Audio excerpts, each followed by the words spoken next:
Buenas noches, mi nombre es Boris Anthony Angulo Urquieta de la Universidad Mayor San Simón. Estudio en la carrera de Ingeniería de Sistemas y esto es un trabajo para la materia de Física General Grupo E, donde voy a pasar a hablar del tema de carga eléctrica y campo eléctrico. Para empezar tenemos que saber que existen cuatro clases de fuerzas fundamentales y una de esas es el electromagnetismo, que incluye la electricidad y el magnetismo, que es un poco de lo que vamos a hablar en este tema. Las interacciones del electromagnetismo implican partículas que tienen una propiedad llamada carga eléctrica, es decir, este es un atributo que es tan fundamental como la masa. De la misma forma que los objetos con masa son acelerados por las fuerzas gravitatorias, los objetos cargados eléctricamente también se ven acelerados por fuerzas eléctricas. O sea que esta carga eléctrica es tan importante como la masa, ¿no? Es un atributo tan importante como la masa. Veremos unos ejemplos. Por ejemplo, cuando frotas, ¿no? Digamos, tus zapatos con una alfombra o ya sea tu cuerpo con un tipo de tela en específico y vas a tocar un metal o una perilla que en este caso se da una carga eléctrica, ¿no? Te haces dar una descarga eléctrica. ¿Por qué? Porque acumulas una carga en tu cuerpo y la pasarías a descargar ya sea en un metal o en la perilla. Otro ejemplo es con los rayos o también la electricidad que pasa, ¿no? A través del televisor, de los cables. No es más que un flujo de partículas cargadas que pasan a través del cable, a través de la fuerza eléctrica. También esta misma fuerza eléctrica es la que mantiene el núcleo unido de los átomos y que permite que los objetos, que la materia que no se atraviese entre sí, ¿no? O sea, que permite que suceda esto, ¿no? Por ejemplo, en estos dos objetos no se atraviesan los unos a los otros. Esto se debe a la fuerza eléctrica que sucede a nivel atómica, ¿no? A nivel de los átomos. Esto se debe en lo fundamental, ¿no? A las interacciones eléctricas entre las partículas cargadas en el interior de los átomos. Ahora veremos lo que es un concepto, lo que se refiere a la carga eléctrica. Ahora veremos lo que es un pequeño concepto etimológico. En una época tan remota como los 600 a.C., los griegos de la antigüedad descubrieron que cuando frotaban ámbar contra lana, aquí vemos el ámbar, que es como tipo en lo que se modificaban insectos antiguos, el ámbar atraía otros objetos. En la actualidad decimos que con este frotamiento el ámbar adquiere una carga eléctrica neta o que se carga. La palabra eléctrico se deriva del vocablo griego electrón, que significa ámbar, ¿no? ¿Qué es esto? Lo que se ve en el ejemplo. Esto mismo sucede cuando frotamos un globo con un tipo de tela, nuestra ropa. Este se suele pegar a la pared o atraer ciertos objetos. Esto se denomina electrostática. Ahora veremos un pequeño ejemplo de lo que es eso, ¿no? De lo que es la electrostática. Aquí vemos en el primer ejemplo, en el inciso A, donde va a ver una interacción de varillas de plástico cuando se frotan con la piel. Primeramente tenemos dos varillas normales, no se atraen ni se repelen, como se puede ver en la imagen. Una vez luego lo frotamos con la piel, estas dos varillas de plástico se van a cargar se van a cargar, ¿no? Básicamente, en este caso se están dando una carga negativa. Y cuando es una carga negativa se repelen, porque las dos tienen la misma carga. Ahora tenemos, ¿no? Una interacción de varilla de vidrio cuando se frota con seda. Aquí tenemos, ¿no? La varilla de vidrio. Como en el primer ejemplo, no se atraen ni se repelen, no tienen ninguna carga. Son simples varillas de vidrio. Ahora cuando se la frota con seda, van a generar una carga. En este caso ya no va a ser negativa como en estas, pues, sino va a ser positiva y de igual manera se van a repeler. Pero cuando la varilla frotada con piel y la varilla frotada con seda las vamos a juntar, van a tender a atraerse. Y lo mismo va a suceder con la piel y el vidrio, que se atraen uno con otro. Y lo mismo con el plástico y la seda, ¿no? O al revés. Ahora mismo, en este ejemplo vimos un tal ejemplo de lo que sucede, ¿no? En la electrostática. Mira, aquí tenemos estos experimentos y muchos otros han demostrado que hay exactamente dos tipos de carga eléctrica. La del plástico cuando se frota con la piel y la del vidrio al frotarse con seda. Benjamin Franklin sugirió llamar a estas dos cargas carga negativa y positiva, lo que vimos en el ejemplo, respectivamente, y tales nombres aún se utilizan. La varilla de plástico y la seda tienen carga negativa, y en tanto que la varilla de vidrio y la piel tienen carga positiva. Aquí se puede ver, ¿no?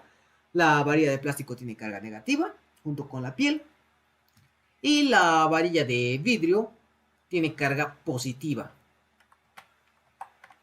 Esto nos genera una ley muy conocida, ¿no? Que nos dice dos cargas positivas se repelen entre sí, al igual que dos cargas negativas. Una carga positiva y una negativa se atraen, ¿no? Lo que escuchamos día a día, ¿no? Las cargas distintas se atraen, ¿no? Pero hay que tener en cuenta que las frases cargas iguales no significa que las dos cargas sean idénticas, sino que ambas cargas tienen el mismo signo algebraico. ¿A qué me refiero que esto? Que digamos que dos cargas con signo positivo no simplemente no son iguales, no tienen el mismo peso, no tienen la misma masa. Simplemente tienen la carga positiva. Lo mismo sucede con las cargas opuestas, quiere decir que los dos objetos tienen carga eléctrica de signos diferentes. Carga eléctrica y la estructura de la materia. ¿Qué es lo que veremos aquí? Cuando se carga una varilla frotándola con piel o con seda, como vimos en el anterior ejemplo, no hay ningún cambio visible en la apariencia de la varilla. Entonces, ¿qué es lo que realmente sucede a la varilla cuando se carga? Para ello debemos analizar más de cerca la estructura y las propiedades eléctricas de los átomos, que son los bloques que constituyen la materia ordinaria de todas las clases. La estructura de los átomos se describe en términos de tres partículas: el electrón, que tiene carga negativa; el protón, que tiene una carga que es positiva; y el neutrón, que no tiene carga o es una carga neutra. Los protones y los neutrones en un átomo forman el núcleo pequeño y muy denso, cuyas dimensiones son de 10 elevado a la menos 15 metros. Y los electrones rodean al núcleo a distancias de 10 a la menos 10 metros.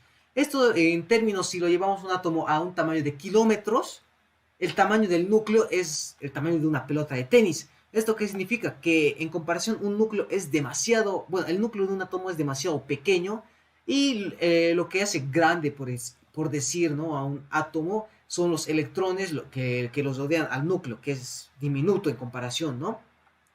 Los electrones cargados negativamente se mantienen dentro del átomo gracias a fuerzas eléctricas de atracción. Es lo mismo que sucede, ¿no?, con la gravedad de la Tierra. En el átomo sucede algo similar, que se extienden hasta ellos, desde el núcleo con carga positiva. Aquí tenemos un ejemplo, ¿no?, que hemos visto, donde el protón, aquí tenemos el protón, el neutrón, el núcleo está formado, ¿no?, por protones y neutrones, y el átomo y lo que está ahí en la mayoría son los electrones lo que los rodean. Aquí tenemos el tamaño y aquí tenemos su masa, que ya lo veremos a continuación. Las masas de las partículas individuales con la precisión que se conocen actualmente son, esta es como, bueno, es la precisión actualmente que tiene, ¿no? La masa del electrón, que es 9.10933826 por 10 elevado a la menos 31 kilogramos. La masa del protón aquí está igualmente, y la masa del neutrón igualmente. Los números entre paréntesis son las incertidumbres en los dos últimos dígitos. Por ejemplo, puede variar, ¿no? Es como un error, ¿no? Error que tiene. Se observa que las masas del protón y del neutrón son casi iguales y aproximadamente 2000 veces la masa del electrón, porque ya que más del 99.9% de la masa de cualquier átomo se concentra en el núcleo. ¿Esto qué significa? Que la masa se concentra en el núcleo, aunque se vea lo que hay en el átomo, más que todo es espacio, ¿no?, que lo van rodeando los electrones. Los electrones tienen una masa muy pequeña y los átomos, el protón y el neutrón tienen una masa muy superior, lo que significa que el núcleo es lo que más masa tiene en el átomo. La carga negativa del electrón tiene exactamente la misma magnitud que la carga positiva del protón. En un átomo neutral, el número de electrones es igual al número de protones en el núcleo, en tanto que la carga eléctrica neta sea igual a 0. El número de protones o electrones en un átomo neutro de un elemento se denomina número atómico de tal elemento. Si se pierden uno o más electrones, la estructura con carga positiva que queda se llama ion positivo. Y si un átomo negativo es aquel que ha ganado uno o más electrones. Tal ganancia o pérdida de electrones recibe el nombre de ionización. ¿A qué me refiero con esto?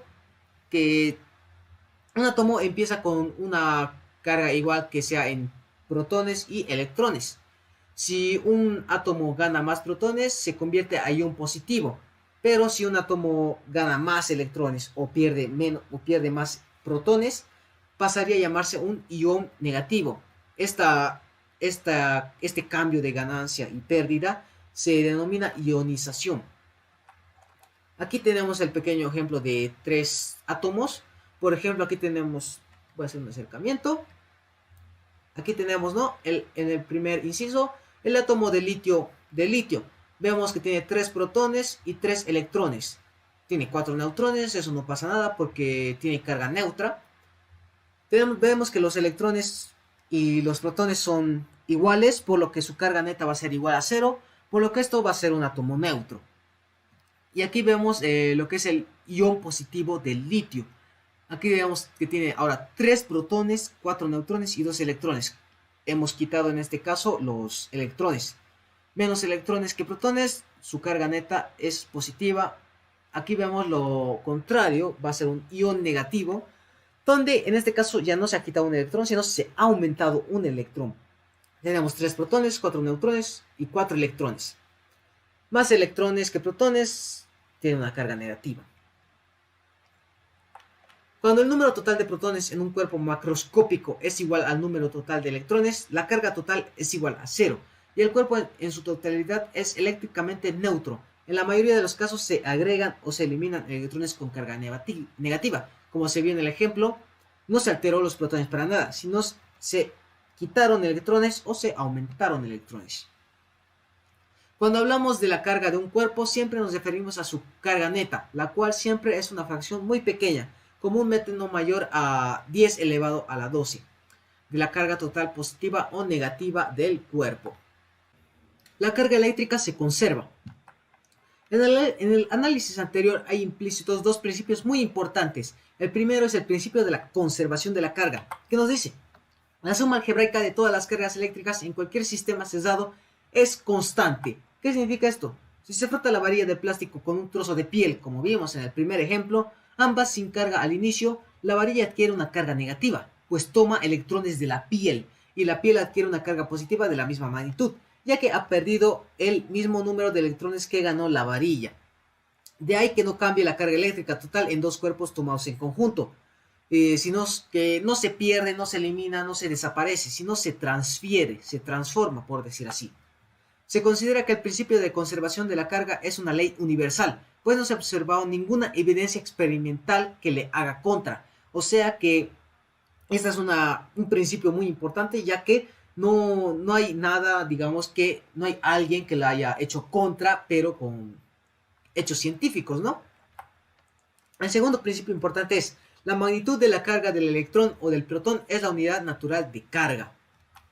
Toda cantidad observable de carga eléctrica siempre es un múltiplo entero de esta unidad básica. Decimos que la carga está cuantizada. Esto es un claro ejemplo, digamos, un claro ejemplo es en el día a día con el dinero, ¿no? Con la moneda, en este caso el boliviano, que está cuantizada en centavos, es lo mínimo, ¿no? No puedes dividir una cantidad inferior a los centavos, en caso de los bolivianos, ¿no? E incluso no se puede dividir en una cantidad inferior a los 10 centavos, porque ya se ha eliminado, ¿no? Las monedas de 1 centavo, 2 centavos, 5 centavos. Porque ya que, aunque veamos precios, ¿no? De 9,96 centavos, esta siempre se redondea a 10 bolivianos, o se redondea, ¿no? Ya. En tanto que la carga eléctrica no se divide en cantidades menores que la carga de un electrón o un protón. Entonces la carga de cualquier cuerpo macroscópico siempre es igual a 0 o un múltiplo entero, negativo o positivo de la carga del electrón. La comprensión de la naturaleza eléctrica de la materia abre la perspectiva de muchos aspectos del mundo físico. Los enlaces químicos que mantienen unidos a los átomos para formar moléculas se deben a las interacciones eléctricas entre ellos. Un claro ejemplo es de la sal, que mantiene unidos, ¿no? los elementos que la componen para crear la respectiva sal. Otro ejemplo es cuando, en el mismo ejemplo, ¿no? Por ejemplo, yo estoy sentado, la fuerza eléctrica que me mantiene sentado es, ¿no? De que mi cuerpo ejerce sobre la silla. Y también esta es la misma que trabaja, ¿no? Con el pegamento. La fuerza del pegamento que genera es gracias a esta naturaleza eléctrica que sucede a nivel microscópico. Lo mismo sucede, ¿no? Con la tensión. Ahora veremos otro concepto que es el de conductores, aislantes y cargas inducidas. Ciertos materiales permiten que las cargas eléctricas se muevan con facilidad de una región del material a la otra, mientras que otros no lo hacen. Aquí vemos un pequeño ejemplo de conductores y aislantes, ¿no? En el inciso A vemos que tenemos una esfera metálica y una varilla de plástico cargada, en este caso negativo, ¿no? Carga negativa. Y se coloca entre los dos un alambre de cobre. El alambre de cobre en este caso conduce la carga de la varilla de plástico hacia la esfera del metal. En el inciso B ahora vemos que la varilla de plástico con carga negativa va a repeler a la esfera, provocando, ¿no?, que ya que la esfera ya está con carga negativa. Y en el siguiente inciso vemos que la varilla de vidrio cargada positivamente atrae a la esfera. En este caso hemos traído una varilla con carga positiva. Esta va a atraer. Y aquí vemos, ¿no?, cordones de nylon aislantes. En este caso estos son aislantes, materiales aislantes, por los que no va a pasar la carga eléctrica. No deja que pase, ¿no?, la carga eléctrica. El alambre de cobre recibe el nombre de conductor de electricidad. Si se repite el experimento con una banda de caucho o un cordón de nylon en vez del alambre, se verá que no se transfiere carga a la esfera. Esos materiales se denominan aislantes. Los conductores permiten el movimiento fácil de las cargas a través de ellos, mientras que los aislantes no lo hacen. La mayor parte de metales son buenos conductores, en tanto que los no metales son aislantes en su mayoría. Dentro de un sólido metálico como el cobre, uno o más de los electrones externos de cada átomo se liberan y se mueven con libertad a través del material. En un material aislante no hay electrones libres, hay muy pocos, y la carga eléctrica no se mueve con facilidad a través del material, por lo que imposibilita el movimiento o el transporte de las cargas eléctricas. Algunos materiales se denominan semiconductores porque tienen las propiedades intermedias entre los buenos conductores y los buenos aislantes. Carga por inducción. ¿Qué es esto? Una esfera de metal se puede cargar usando un alambre de cobre y una varilla de plástico eléctricamente cargada. En este proceso, algunos de los electrones excedentes en la varilla se transfieren hacia la esfera, lo cual deja a la varilla con una carga negativa más pequeña. Hay otra técnica diferente con la que la varilla de plástico da a otro cuerpo una carga de signo contrario, sin que pierda una parte de su propia carga. Este proceso se llama carga por inducción. Aquí tenemos el ejemplo.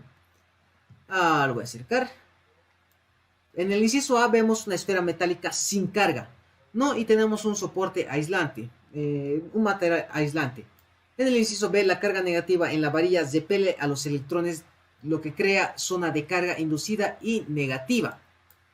Aquí vemos que se le acerca una varilla con carga negativa, por lo que provoca una deficiencia de electrones y una deficiencia de electrones y protones, provocando una acumulación de electrones. Como se puede ver, ¿no? Por ejemplo, la carga positiva se fue hacia un lado y la carga negativa hacia otro. En el inciso B vemos que el alambre permite que los electrones acumulados, carga negativa inducida, fluyan hacia la tierra. En este caso se ha colocado un alambre hacia la tierra. La tierra es por decir, un transportista de carga eléctrica muy grande, por lo que si se le añade esta pequeña carga no va a suceder nada, va a fluir normalmente. Y vemos que esta carga positiva se queda sola, ¿no? Aquí vemos en el inciso D, se quita el conductor, ahora la esfera tiene solo una región con deficiencia de electrones con carga positiva. Aquí vemos los electrones con carga positiva, es una deficiencia, ¿no? Porque están a un solo lugar. La carga negativa en la tierra, ahí está, ¿no? Se está disipando, por decir así, porque esta pequeña carga a la tierra no le hace ningún efecto. Se quita la varilla. Al quitarse la varilla, ¿no?, los electrones se reacomodan por sí solos y toda la esfera tiene una deficiencia de electrones con carga neta positiva. Y aquí se ve, ¿no?, que la carga eléctrica negativa, por ejemplo, de la varilla no se ha alterado en ningún momento, pero sí se ha alterado la carga, bueno, la carga que inicialmente la esfera no tenía ninguna y ahora sí tiene una carga positiva. Eso es a lo que hemos llamado, a lo que se llama, ¿no?, la carga por inducción. Ahora veremos lo que son las fuerzas eléctricas en objetos sin carga. Se observa que un cuerpo con carga ejerce fuerza aún sobre objetos que no están cargados. Aquí vemos un ejemplo, ¿no? Un peine cargado levanta trocitos de plástico sin carga. En este caso el peine no tiene ninguna carga. ¿Esto por qué sucede? Vamos a ver en el primer ejemplo, en el inciso B. Lo vamos a acercar. Dice, como un peine con carga negativa atrae un aislante. Aquí tenemos, ¿no?, el aislante que no tiene ninguna carga. Los electrones en cada molécula delante del neutro se desplazan alejándose del peine. Aquí vemos, ¿no?, un peine cargado con una carga negativa. Como resultado de las cargas positivas en cada molécula están más cerca del peine de las cargas negativas, por lo que reciben una fuerza más intensa del peine. Por lo tanto, la fuerza neta es de atracción. El peine, al tener una carga negativa, atrae, ¿no?, a los cuerpos aislantes o que no tienen ninguna carga, ¿no? Ya que al ser esta una carga mucho menor y la del peine una mayor, se ven atraídas. Y ahora vemos en el siguiente ejemplo que el peine en este caso tiene una carga positiva. Esta vez los electrones en las moléculas cambian su lugar en dirección del peine, por lo que las cargas negativas en cada molécula están más cerca del peine y desde estas reciben una fuerza más intensa que las cargas positivas. Otra vez la fuerza neta es de atracción. ¿Qué ha sucedido aquí? Como dijimos, en aquí las cargas son mucho más pequeñas que esta carga positiva, ¿no? Y en este caso estaban inicialmente en esta posición, ¿no?, positivo o negativo, pero han cambiado ya que la fuerza que ha traído las ha hecho cambiar de posición. Digamos, coloquemos un ejemplo de unos imanes. Por ejemplo, si colocas un imán gigante, ¿no?, de este lado, y un imán pequeñito, no importa de qué lado lo coloques, igualmente se va a atraer, ya que la fuerza que lo va a traer del imán va a ser muy fuerte, que haga cambiar de dirección al pequeño imán.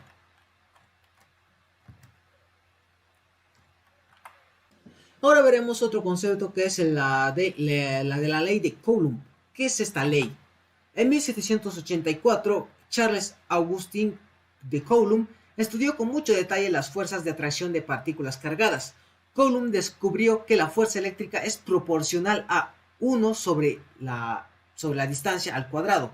En este caso vamos a hablar de la distancia con la r, ¿no? R va a representar a la distancia.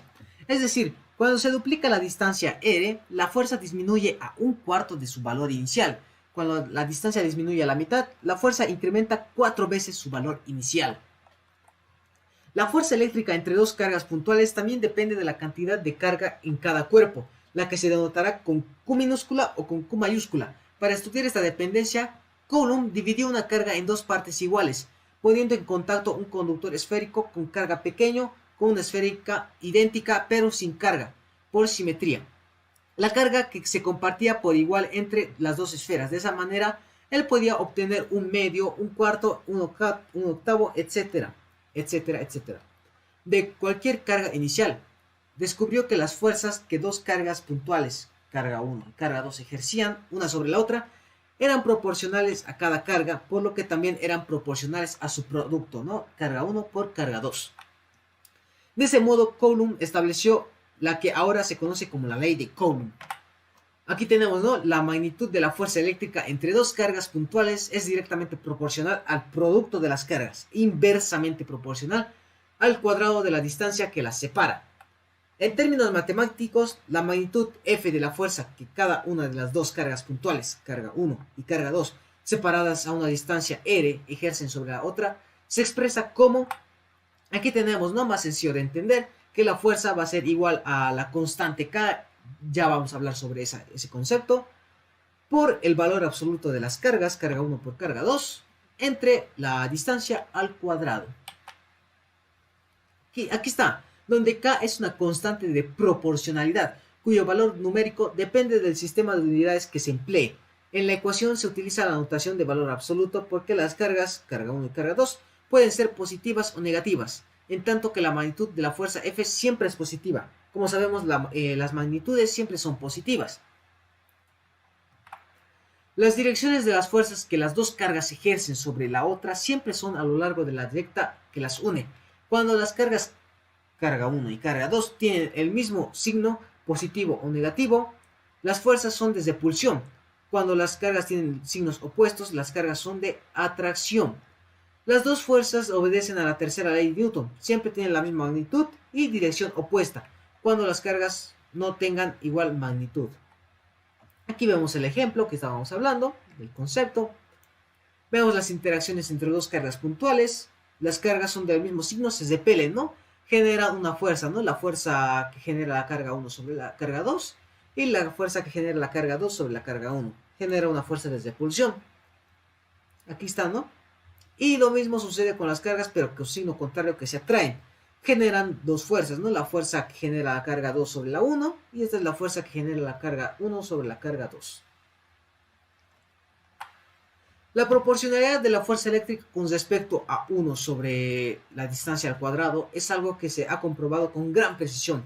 No hay razón para sospechar que el exponente sea distinto de 2, así que la forma de la ecuación es la misma que la forma de la ley de la gravitación.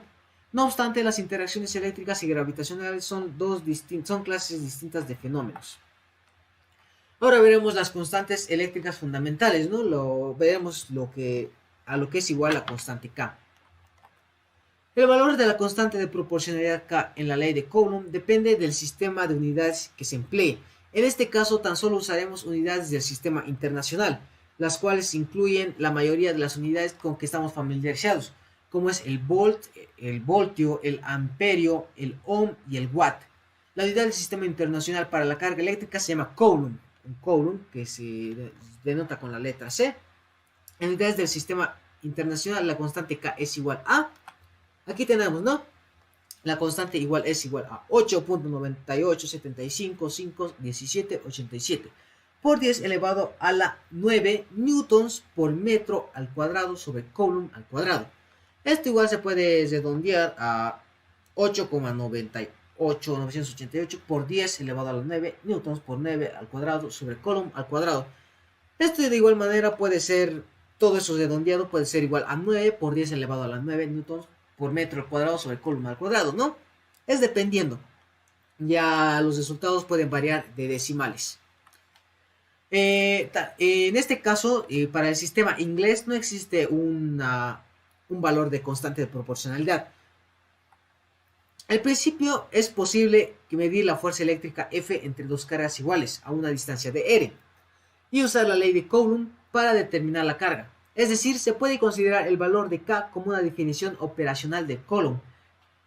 Por razones de precisión experimental, es mejor definir el Coulomb en términos de la unidad de corriente eléctrica, el amperio, que es igual a un Coulomb por segundo. En unidades del sistema internacional, la constante K de la ecuación se escribe por lo general como en la ecuación, donde epsilon 0 es otra constante. Aquí vemos. De aquí en adelante, en general, se escribirá la ley de Coulomb como la fuerza de las cargas va a ser igual a 1 sobre 4 por pi epsilon 0. Esto 1 sobre 4 pi por epsilon 0 va a ser igual a la constante K por la multiplicación de las cargas sobre la distancia al cuadrado. Esta va a ser la ley de Coulomb de fuerzas entre dos cargas puntuales. Simplemente se ha reemplazado K por esta relación. Las constantes en la ecuación son aproximadamente estas, ¿no? Aquí tenemos la ecuación de la constante de epsilon, que es igual a 854 por 10 elevado a la menos 12 coulombs al cuadrado sobre newtons por metros al cuadrado. Y todo esto equivale a K, como ya lo vimos. En los ejemplos y problemas será frecuente que utilicemos el valor aproximado, ¿no? Que es este, ¿no? Que sea el valor más aproximado. Aquí tenemos, ¿no? Que el valor aproximado va a ser 9 por 10 elevado a la 9 newtons. Como lo dije, ¿no? En el anterior ejemplo de la constante K. La unidad más fundamental de carga es la magnitud de la carga de un electrón o un protón, que se denota con E. El valor más preciso que disponemos es el siguiente. Aquí tenemos, ¿no? Este sería la carga, ya sea del electrón o del protón. Es este, ¿no? Un coulomb representa el negativo de la carga total de aproximadamente 6 por 10 elevado a la 18 electrones. En comparación, un cubo de cobre de 1 centímetro por lado contiene cerca de 2,4 por 10 elevado a la 24 electrones por filamento incandescente de una bombilla de linterna. Pasan cada segundo alrededor de 10,19 electrones. En problemas de electrostática es muy raro encontrar cargas tan grandes como de un coulomb. Dos cargas de un coulomb separadas 1 metro ejercerían fuerzas entre sí de 9 por 10 elevado a la 9 newtons. Eso es cerca de 1.000.000 de toneladas. La carga total de todos los electrones en una moneda de cobre de 1 centavo es aún mayor. Es de 1.4 por 10 elevado a la 5 coulomb. Lo cual demuestra que no podemos alterar mucho la neutralidad eléctrica sin usar fuerzas demasiado grandes. Los valores más comunes de cargas fluctúan desde 10 elevado a la menos 9, 10 elevado a la menos 6 coulombs. Es frecuente usar el microcoulomb, que es esto, ¿no? Y al nanocoulomb, que es esto, como unidades de carga práctica. Ahora veremos lo que es el concepto de superposición de fuerzas. Según los enunciados, la ley de Coulomb describe solo la interacción entre dos cargas puntuales. Los experimentos demuestran que cuando dos cargas ejercen fuerzas de manera simultánea sobre una tercera carga, la fuerza total que actúa sobre esa carga es la suma vectorial de las fuerzas que las dos cargas ejercen individualmente. Esta propiedad es importante, llamada principio de superposición de fuerzas. Se cumple para cualquier número de cargas. Esta superposición de fuerzas ya la vimos, ¿no?, en un anterior tema, que era la de los vectores. En sentido estricto, la ley de Coulomb, tal como fue establecida, debería usarse tan solo para cargas puntuales en el vacío. Si hay materia presente entre las cargas, la fuerza neta que actúa sobre cada una se altera debido a las cargas inducidas en las moléculas del material interpuesto. Este efecto se describiría más adelante. No obstante, es práctico utilizar la ley de Coulomb sin modificar para cargas puntuales en el aire, ya que a presión atmosférica normal, la presencia del aire cambia la fuerza eléctrica en aproximadamente una parte en 2000 de su valor en el vacío. ¿Qué significa esto? Que para realizar ejercicios generalmente las cargas van a estar en vacío, ya que si estuvieran con el aire, esta cambiaría, como se ve aquí, en 2000 su valor. Ahora veremos lo que es la estrategia para resolver problemas de la ley de Coulomb. Esto ya lo vimos en anteriores temas. Se va a manejar básicamente la misma, solo que en algunos aspectos, por lo que esto lo voy a pasar un poco más rápido. Como primer paso va a ser identificar los conceptos relevantes. En este caso, la ley de Coulomb va a describir la fuerza eléctrica entre dos cargas, ¿no?, entre dos partículas cargadas. Como segundo paso vamos a tener plantear, y este va a tener 3 pasos. El primero va a ser realizar un dibujo o un pequeño esbozo sobre el problema que nos indica. Ese dibujo no tiene que ser una obra maestra, simplemente puede ser para guiarse. Como segundo va a ser realizar si las cargas no están sobre el sistema de coordenadas, va a realizar un sistema de coordenadas, ¿no?, para realizar sus respectivos componentes. Y tenemos que encontrar la fuerza eléctrica sobre una o más partículas e identificar cuáles son, ¿no?, las fuerzas que tenemos que hallar, las incógnitas. Como tercer paso va a ser el de ejecutar, o sea, realizar el problema. Vamos a tener otros 6 subpasos. El primero va a ser para cada partícula que ejerza una fuerza eléctrica sobre la partícula de interés, calcular la magnitud de dicha fuerza. Como segundo tenemos usar esas magnitudes, dibujar un diagrama de cuerpo libre que muestre los vectores de la fuerza eléctrica que actúan sobre las partículas de interés. Como tercer paso tenemos usar el principio de superposición para calcular la fuerza eléctrica total sobre la partícula de interés. Como cuarto paso, usar unidades consistentes. Por ejemplo, para cada tema usar, por ejemplo, la constante K, que sea solo una cantidad, ¿no? No podemos pasar de 8,99 a 9, en otra usar todos sus decimales. Como quinto, usar algunos ejemplos y problemas para poder realizar, ¿no? Y como sexto paso tenemos que aprovechar cualquier simetría de la distribución. Estos serían los pasos de ejecución, ¿no? Como sexto paso, como último paso va a ser el de evaluar. Este es sencillo, ¿no? Tenemos que comprobar nuestra respuesta. Esto es para tener una mejor certeza de que hemos realizado bien el ejercicio. Ahora veremos lo que es el concepto del campo eléctrico y las fuerzas eléctricas. Cuando dos partículas cargadas eléctricamente interactúan en el espacio vacío, ¿cómo se sabe que cada una de la otra está ahí? ¿Qué ocurre en el espacio entre ellas que comunica el efecto de una sobre la otra? Podemos comenzar a responder estas preguntas y a la vez de formular la ley de Coulomb de una manera muy útil con el concepto del campo eléctrico. Aquí está el concepto del campo eléctrico, efectivamente. Para introducir este concepto, veamos la repulsión mutua de dos cuerpos cargados positivamente. Aquí tenemos el ejemplo. Lo voy a hacer acercar. Como en el inciso A tenemos que los cuerpos A y B ejercen fuerzas eléctricas uno sobre el otro, ¿no? Como se puede ver, aquí está fuerza eléctrica, uno que tiene carga positiva y otro que tiene igualmente carga positiva. Esta carga se puede ver que es inferior y esta es un cuerpo mucho mayor. Pero, ¿por qué? ¿Qué es lo que provoca que estas se repelen? Bueno, aquí vamos a tener otro ejemplo, que vamos a quitar el cuerpo B y vamos a indicar su posición anterior con una letra P. Aquí tenemos, ¿no? Estamos indicando la posición.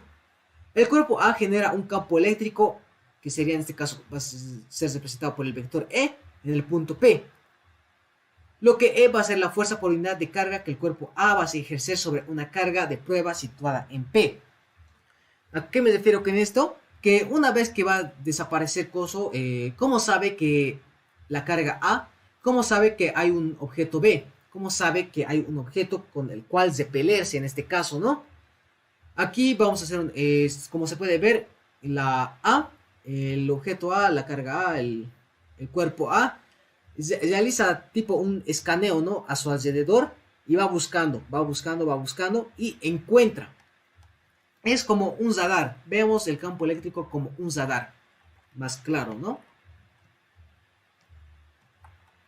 De igual modo podríamos decir que la carga puntual produce un campo eléctrico en el espacio alrededor suyo, ¿no? O sea, la carga pequeña que vimos. Y que este campo eléctrico ejerce una fuerza sobre el cuerpo A. Por cada fuerza hay una carga que origina un campo eléctrico, que ejerce una fuerza sobre la segunda carga. Hacemos énfasis en que esta es una interacción entre dos cuerpos cargados. Una sola carga produce un campo eléctrico en el espacio circundante. Sin embargo, este campo eléctrico no ejerce una fuerza neta sobre la carga que lo creó. Se trata de un ejemplo del principio general de que un cuerpo no puede ejercer una fuerza neta sobre sí mismo. Eso lo vimos en anterior ejemplos, ¿no? De la carga de fuerza, que vos mismo no te puedes levantar jalando de tu propio cinturón y llegar hasta el techo, ¿no? Eso es lo que uno no puede generar fuerza neta sobre sí mismo. Aquí vemos la ley, ¿no? Se puede decir así, que es la fuerza eléctrica sobre un cuerpo cargado es ejercida por el campo eléctrico que otros cuerpos cargados originan. Para averiguar experimentalmente si hay un cuerpo eléctrico en un punto específico, colocamos un pequeño cuerpo cargado. Aquí llamamos carga de prueba. En el punto, si la carga de prueba experimenta una fuerza eléctrica, entonces en ese punto existe un campo eléctrico. En ese campo lo produce cargas distintas de la carga cero, ¿no? De lo que estaba en el ejemplo. La fuerza es una cantidad vectorial, por lo que el campo eléctrico también es una cantidad vectorial. Se define el campo eléctrico en un punto como la fuerza eléctrica que experimenta una carga de prueba en dicho punto, dividida entre la carga. Es decir, el campo eléctrico en cierto punto es igual a la fuerza eléctrica por una unidad de carga experimentada en ese punto. Más claro, aquí tenemos, ¿no? Se podría decir que es la fórmula, la definición del campo eléctrico, que el campo eléctrico es igual a la fuerza de la carga entre la propia carga. Hay unidades del sistema internacional en las cuales la unidad de fuerza es el newton y la unidad de carga es el coulomb. La unidad para la magnitud del campo eléctrico es un newton por coulomb o un newton sobre coulomb. Aquí tenemos, ¿no?, la definición. Si se conoce el campo eléctrico en cierto punto, la ecuación se reacomoda y da la fuerza experimentada por una carga puntual colocada en un punto. Esta fuerza es igual al campo eléctrico producido en ese punto por cargas distintas de carga cero multiplicadas por la carga. Más claro, simplemente está despejando la fuerza, ¿no? Está mandando a multiplicar, ¿no?, la carga. Simplemente es eso. La carga puede ser positiva o negativa. Si la carga cero es positiva, la fuerza experimentada por la carga tiene la misma dirección que si la carga es negativa y tiene direcciones opuestas. Aquí vemos el ejemplo. La fuerza sobre una carga de... Aquí lo voy a acercar. La fuerza sobre una carga de prueba positiva apunta la dirección del campo eléctrico, ¿no? Aquí vemos, apunta a una dirección. Y la fuerza sobre una carga de prueba negativa apunta a la dirección contraria a la del campo eléctrico. Esto es lo que provoca, ¿no?, el efecto de repulsión y atracción en los objetos. Aunque el concepto de campo eléctrico tal vez sea nuevo, la idea básica de que un cuerpo origina un campo en el espacio que los rodea y un segundo cuerpo responde a dicho campo, en realidad ya se conoce, ¿no? Ya lo hemos usado antes. Comparemos la ecuación con la expresión ya conocida de la fuerza gravitatoria que la Tierra ejerce sobre una masa, ¿no? Con la cual la fuerza es igual a la masa por la gravedad. En esta expresión es la aceleración debida a la gravedad. Si dividimos ambos lados de la ecuación entre la masa, obtenemos lo mismo, ¿no? Esto es básicamente lo mismo que estábamos viendo, ¿no? Con el campo eléctrico. Así, la gravedad puede considerarse como la fuerza gravitatoria por unidad de masa. Por analogía con la ecuación del campo eléctrico, interpretamos como el campo gravitacional y de esa manera tratamos la interacción gravitacional entre la Tierra y la masa como un proceso de dos etapas. La Tierra origina un campo gravitacional en el espacio que la rodea y este ejerce una fuerza dada por ecuaciones de la fuerza sobre la masa cero. En ese sentido, cada vez que empleamos la ecuación de fuerza usamos el concepto de campo para la fuerza de gravedad. El campo gravitacional o fuerza gravitatoria por la masa es un concepto útil porque no depende de la masa del cuerpo sobre el que se ejerce la fuerza gravitatoria. Asimismo, el campo eléctrico o fuerza eléctrica por unidad de carga es útil porque no depende de la carga del cuerpo sobre el que se ejerce dicha fuerza eléctrica. ¿Qué me refiero con esto?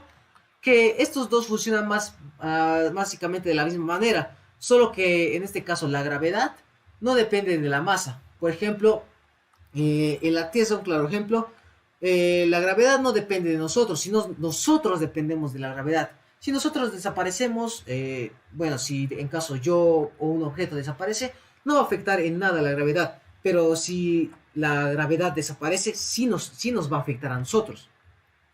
Se podría decir que con el campo eléctrico es distinto, ¿no? Ya que la carga no depende del cuerpo, sino que ejerce sobre la fuerza eléctrica. Ahora veremos lo que es el campo eléctrico de una carga puntual. ¿Qué es esto? Si la fuente de distribución es una carga puntual, será fácil encontrar el campo eléctrico que produce. A la ubicación de la carga la llamamos el punto de origen y al punto donde se determina el campo, el punto de campo. También es útil introducir un vector unitario que apunte a lo largo de la línea, que va del punto del origen al punto del campo. Este vector unitario es igual al vector de desplazamiento del punto de origen al punto del campo, dividido entre la distancia que separa a los dos puntos. Es decir, si colocamos una pequeña carga de prueba Q0 en el punto del campo P, a una distancia r del punto del origen, la magnitud F de la fuerza está dada por la ley de Coulomb. Más claro, o sea, estamos traduciendo todo ese texto en esto, ¿no? Que la fuerza de las cargas es igual a la constante K por la multiplicación de la carga por la carga inicial entre la distancia al cuadrado. Aquí tenemos un gráfico que muestra más claro el ejemplo. En el inciso A vemos que el vector unitario apunta del punto del origen S al punto del campo P. Aquí vemos. En el inciso B vemos que en cada punto P el campo eléctrico originado por una carga puntual Q es positiva y aislada tiene una dirección que se aleja de la carga en la misma dirección. Aquí vemos, en este caso se está alejando ya que tiene una misma carga. Y en cada punto de P eléctrico originado por una carga puntual Q negativa y aislada tiene una carga de dirección opuesta a la carga de dirección opuesta de R. Aquí vemos que tiene una fuerza atrayente, ¿no? De la ecuación del campo eléctrico se obtiene que la magnitud E del campo eléctrico en P es lo siguiente, ¿no? Aquí vemos que el campo eléctrico es igual a la constante K, que es igual a esto, por el valor absoluto de la carga sobre la distancia al cuadrado. Con el vector unitario escribimos una ecuación vectorial que da tanto la magnitud como la dirección del campo eléctrico. Aquí vemos que siempre es lo mismo, solo que con vectores, con esto pues, nos da la magnitud y la dirección, ¿no? Hemos hecho hincapié en el cálculo del campo eléctrico en cierto punto. Sin embargo, como puede variar de un punto a otro, no es una cantidad vectorial única, sino un conjunto infinito de cantidades vectoriales, cada una de las cuales está asociada con un punto del espacio. Este es un ejemplo de campo vectorial. Aquí tenemos, ¿no? Lo que nos dice que tiene infinitas direcciones. El campo producido por una carga puntual positiva apunta a una dirección que se aleja de la carga, ¿no? Aquí vemos que tiene distintos vectores, distintas cargas. Esto es, ¿no?, lo que es la carga eléctrica. El campo eléctrico tiene distintos vectores y como son muchos, son infinitos vectores. Lo mismo sucede con el campo negativo, solo que a este se le están atrayendo. En ciertas situaciones, la magnitud y la dirección del campo tienen los mismos valores en cualquier parte de una región dada, en cuyo caso se dice que el campo es uniforme en tal región. Un ejemplo importante de esto es el campo eléctrico dentro de un conductor. Cuando esto sucede, el campo ejerce una fuerza en cada carga en el conductor, lo cual da a las cargas libres un movimiento neto. Por definición, una situación electrostática es aquella donde las cargas no tienen movimiento neto. De lo anterior se concluye que en electrostática el campo eléctrico en cada punto dentro del material de un conductor debe ser igual a cero. Con el concepto del campo eléctrico, nuestra descripción de las interacciones eléctricas tiene dos partes. La primera es que una distribución de carga dada actúa como una fuente del campo eléctrico. La segunda es que el campo eléctrico ejerce una fuerza sobre cualquier carga presente en el campo. Con frecuencia, nuestros análisis tienen dos etapas correspondientes. Primero se calcula el campo causado por una distribución de carga de fuente. En segundo lugar, se examina el efecto del campo en términos de fuerza y movimiento. Es frecuente que el segundo paso implique las leyes de Newton y los principios de las interacciones eléctricas. Eso ha sido todo por la exposición, todo por este tema. Muchas gracias.